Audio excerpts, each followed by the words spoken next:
wise man once said, if you just want to win a prize, why not just run 100 meters? But if you want the experience of a lifetime, you run a marathon. Speed is proud to welcome you to the 48th annual Rolex 24 at Daytona.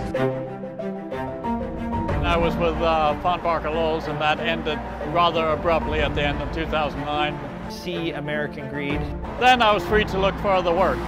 When we hired him, I remember the thought in my head at the time was, we have a chance to win now.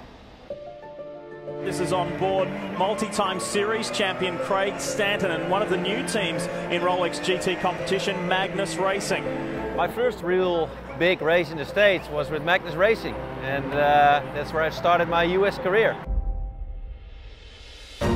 They got some very, very good drivers in this car. Jeroen Bleekemolen, two-time and defending Porsche Super Cup champion. We thought we had done everything right, and lap 3 we lose the back glass out of the car. That went downhill from there.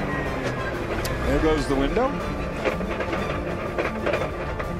I came in with a strange amount of confidence, and maybe in hindsight more confidence than we should have had. That being said, I think for a first race ever to finish 5th in a 24 was a pretty good result.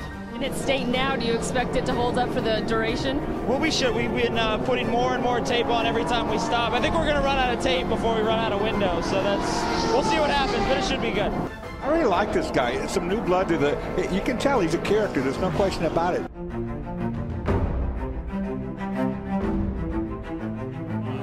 Let's work out what went down. Collision here. The line away from it. John Pugh is coming down.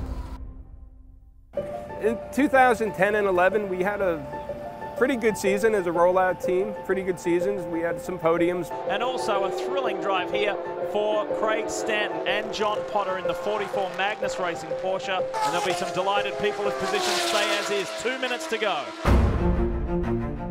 In the GT Challenge category, see the 68, the blue car on the left, the 77 Magnus Racing Porsche on the right.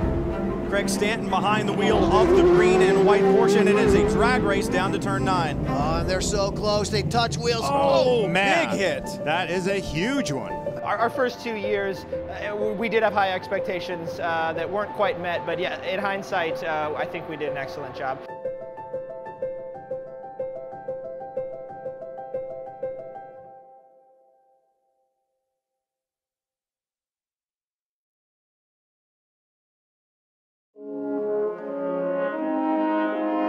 So my new co-driver this year, Andy Lally, as everybody knows, he's one of the best sports car drivers around. For 2012, I'm with John Potter. We're going to run the full Grand Am Rolex Series schedule. He took a year off of sports cars to do NASCAR Sprint Cup, but we managed to steal him back. I'm pretty psyched to be back in a Porsche here this year.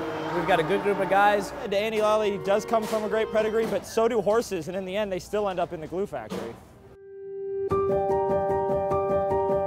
I've known Andy Lally for several years before we started driving at Magnus Racing. We drove together with another team, and when an opportunity came up to drive together, it was something that I didn't want to pass up, and parts all sort of fell together at the end of the 2011 season.